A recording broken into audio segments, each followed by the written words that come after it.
My name is Michael A. Sherlock, and this is the introductory episode of the podcast I'm launching, The Brainwashing Machine. Now, the reason for the podcast is I'm writing a book currently called Religion, the Brainwashing Machine, and I'm reaching out to authors, experts, academics in the fields relevant for areas of research for the book. Now, the book will contain three main parts. So part one will be defining and discussing the social and psychological strategies religions employ to gain and maintain membership.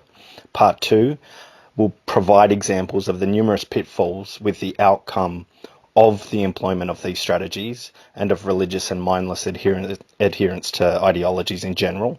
And that's the violence we see, that is the unthinking acceptance of doctrines that are not only harmful, but at the very least incorrect in terms of our knowledge presently. And part three of the book will provide keys to vaccinate or inoculate minds against such brainwashing. I'll begin by introducing myself. I'm an atheist, I'm an author. I have a BA in sociology and political science and a master's degree in studies in religion.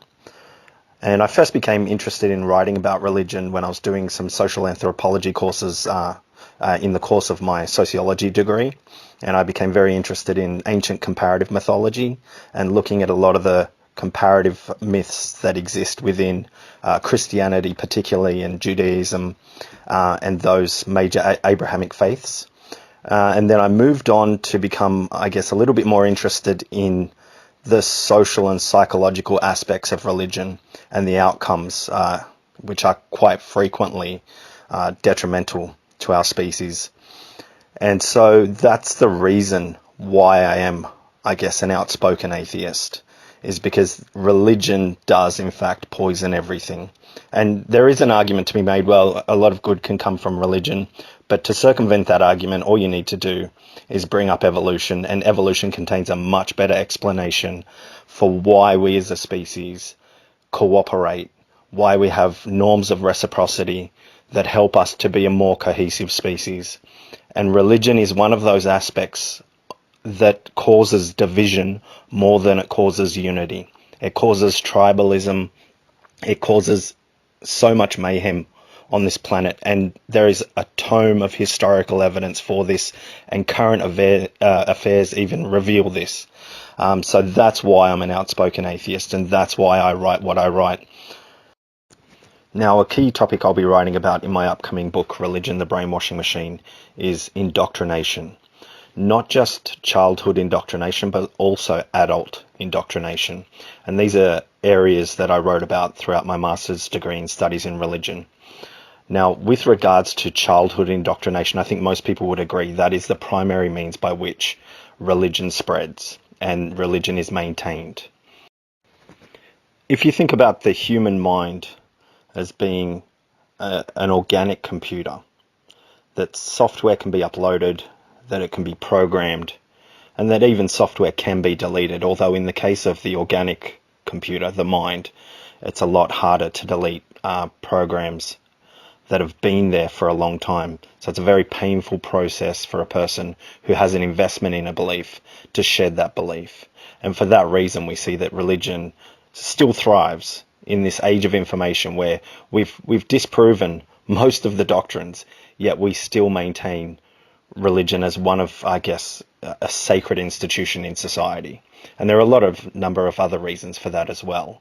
However, getting back to indoctrination, childhood indoctrination would be the primary means by which religion is spread. And of childhood indoctrination, the great 19th century German philosopher Arthur Schopenhauer said, "If in early childhood certain fundamental views and doctrines are paraded with unusual solemnity and an air of the greatest earnestness never before visible in anything else, if at the same time the possibility of a doubt about them be completely passed over or touched upon only to indicate that doubt is the first step to eternal perdition or damnation, the resulting impression will be so deep that, as a rule, that is, in almost every case, doubt about them will be almost as impossible as doubt about one's own existence."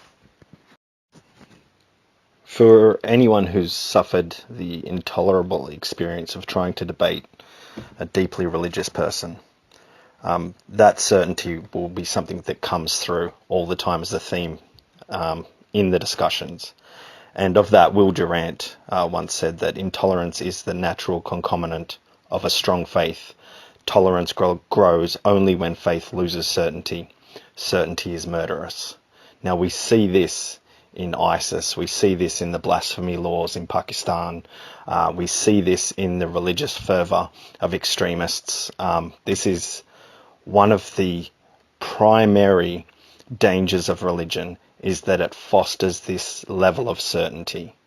And this level of certainty is a source of intolerance, bigotry, hatred, murder. It is something that needs to be combated. It is a disease in the human mind that I would say there's a strong argument for it, that it's rooted in fear.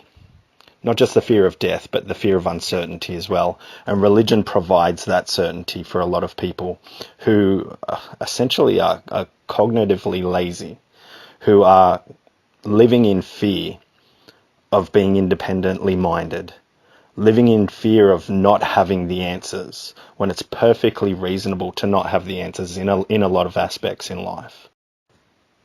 Now, in terms of this podcast, I'll be doing one show per month only. And the reason for that is quite a lot of research needs to go into each guest. So I'll be reading their works, reading works surrounding topics they touch on that are relevant to the book I'm writing. So yeah, quite a lot of research will go into this podcast. I love research. It fuels me. I just can't get enough reading and research. I love it. And so that's what this podcast is primarily going to be focused on, is researching these areas of social psychology, theology, and all of the relevant aspects that will go into creating a book that hopefully can help inoculate and vaccinate some minds, at least, from the brainwashing that religions and cults thrive on. So I've got 3 guests lined up, so 3 months worth of guests are already lined up and ready to go. June's guest is David Madison, who has a PhD in biblical studies. He's a former Christian minister turned atheist. So he's going to be a great source of information in terms of looking at the Bible, and also from a subjective point of view, which this book will contain as well, getting his narrative of his journey out of religion. Which will be extremely important to the book as well. Now, July's guest is the famous ex-Muslim Yasmin Mohammed. She's a Canadian human rights activist, founder of Free Hearts and Minds, and the author of a memoir called From Al-Qaeda to Atheism. I believe she's in the process of writing that now. Now, I've been friends with Yasmin for a number of years now, and she's fantastic. Of Yasmin, Ayaan Hirsi Ali said, Yasmin is one of the bravest people of our time. She's a shining example to all of us, and I couldn't agree more. And August's guest will be the great Ali A. Rizvi, also another Canadian ex-Muslim.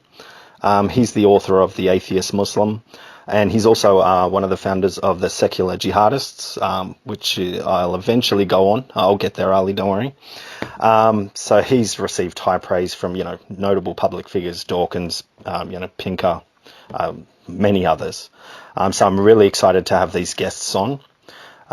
Again, with these guests, there'll be 2 main aspects to the interviews, and that is obviously discussing their work, which will be vital for my research as well, but also their personal narratives, because they've all come from religion and they're now atheists. They've woken up, so to speak. And I think with religion, other people get you into religion, generally speaking. Other people get you into religion, but it's you yourself that have to get yourself out of it at the end of the day. And that's that painful process.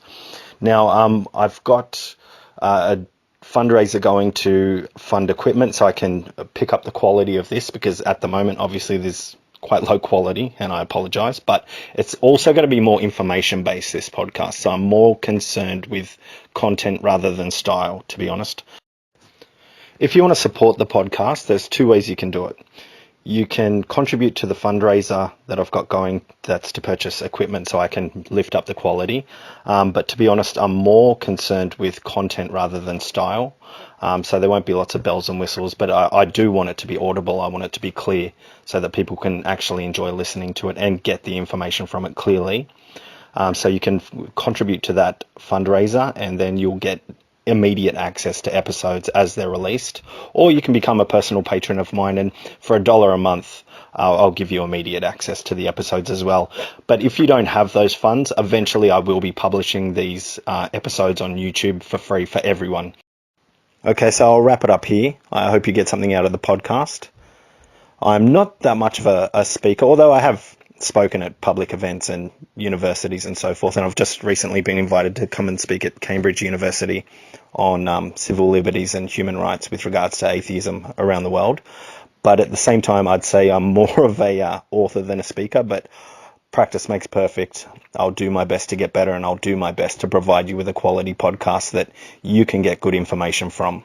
All right, so take it easy.